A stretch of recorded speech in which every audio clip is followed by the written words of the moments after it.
Have you ever wondered what really happens when someone suspects infidelity? In this video, we will pull back the curtains on the entire life cycle of a domestic infidelity investigation.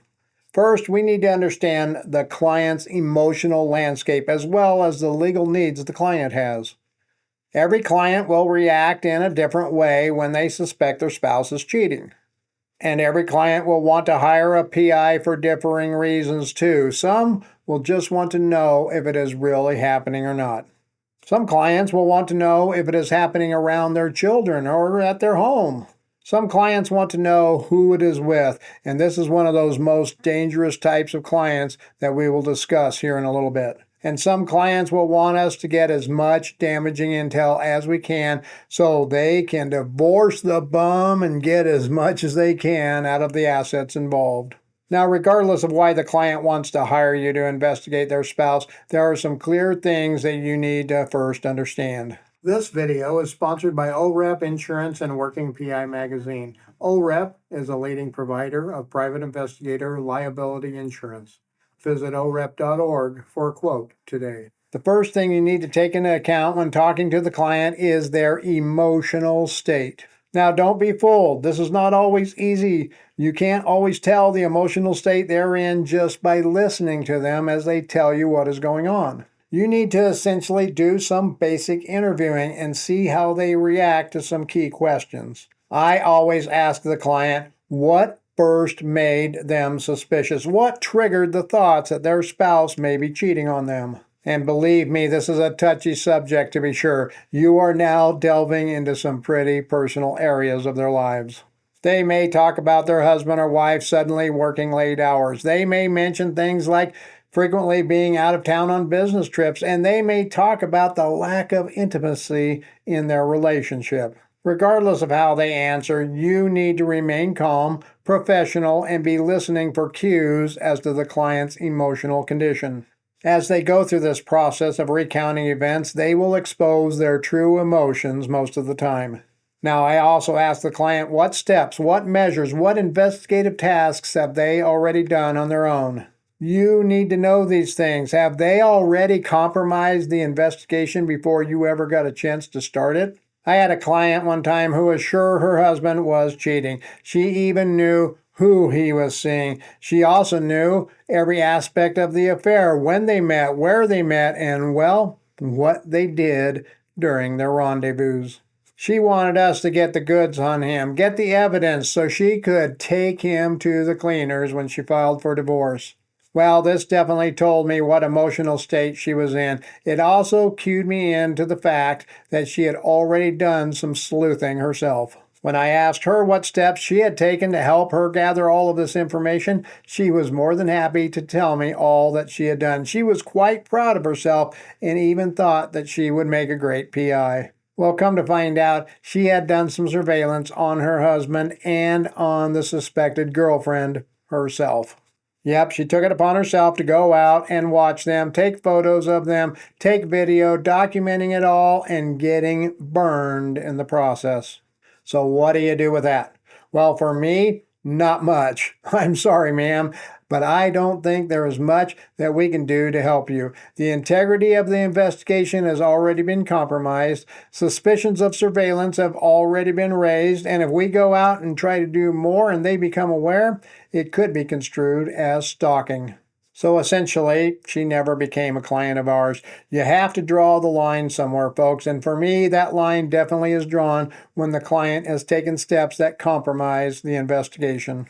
This brings us to the next thing to consider, the emotional state of the client. With this client, her emotional state was very high, especially on the anger and the revenge side. When clients want us to get the goods, as they often say, I make sure I set the expectations right out of the gate. I let them know without any doubt that we are professional private investigators and we are merely finders of the fact. We will document and record any evidence that produces during our investigation, but we cannot guarantee any outcomes, nor can we guarantee success. This has probably led to me losing more cases than getting, to be sure, but I have learned from experience that domestic infidelity case clients most often have set expectations and are very disappointed when those expectations aren't met. And you also need to know what their legal needs are. And the big thing here is that they, the client, oftentimes do not know what their legal needs are. So how do you figure out what their legal needs are? Well, we aren't attorneys. We can't give them legal advice. We don't know all the intricacies of the situation, but their attorney does, or at least their attorney should know these things. I always prefer to work directly with the client's attorney in these types of cases. This takes out the emotion. This helps get us the most detailed information, and it helps us know the attorney's strategy and what they want out of the investigation. It doesn't help the client if they hire us to go out and do surveillance and their attorney has no intent to use infidelity as part of the divorce case. Now, you might ask, why wouldn't they use infidelity as part of their case? Well, in many states, infidelity plays little to no role in the outcome of a divorce. In fact, more and more states are becoming no-fault states. In other words, either person can file for divorce for any reason or for no reason. So unless there are extenuating circumstances like a prenuptial agreement is in place, infidelity will often not be considered by the court. Now, the most common reason people hire us to do infidelity investigations will really surprise you, and we will discuss that here in a moment. I had mentioned the clients who don't necessarily want you to investigate whether or not their spouse is cheating because they know they are cheating. Rather, they want to know who their spouse is cheating with. This is the second worst type of client that might contact you, and we will discuss the worst possible client here in a moment too. When they want to know who their spouse is seeing, this is a huge red flag. We do not know what they will do with this information. Now, we have taken those cases in the past, but usually I will require that we work directly with their attorney, and we will only supply that information to their attorney, who can then decide what information will be passed on to the client. Now, before I discuss the number one reason that we are hired on these domestic type cases, let's discuss the most dangerous type of customers related to infidelity investigations. These are the clients that know that their spouse is cheating, and they may even already know who it is with. All they want to know is where and when. They say, just let me know where they go and send me a photo so I know that it's real. What they really mean is, let me know where they are so I can go take care of the matter myself. And yes, this has happened. Not to me, not to my firm, but there have been plenty of cases in the past where a PI was hired and told the client where their spouse was, and it didn't turn out well. One case in particular occurred in Texas back in, I think, 2002. Essentially, what happened was the PI followed her husband and his girlfriend to a hotel and then told the client where they were. She then allegedly went there and, in a rage of jealousy, after fighting with the other woman, ran over her husband repeatedly and killed him while their teenage daughter was in the car. Now, this is an extreme case, to be sure, but I have heard of things just like that happening many other times too. It is hard to believe that there are PIs out there that would provide this information, but unfortunately there are. So how do I handle these types of client calls, the I need to know where someone is calls? Well, I first tell the client I would be happy to work directly with their attorney on the matter, and this usually leads them to ending the call fairly quickly.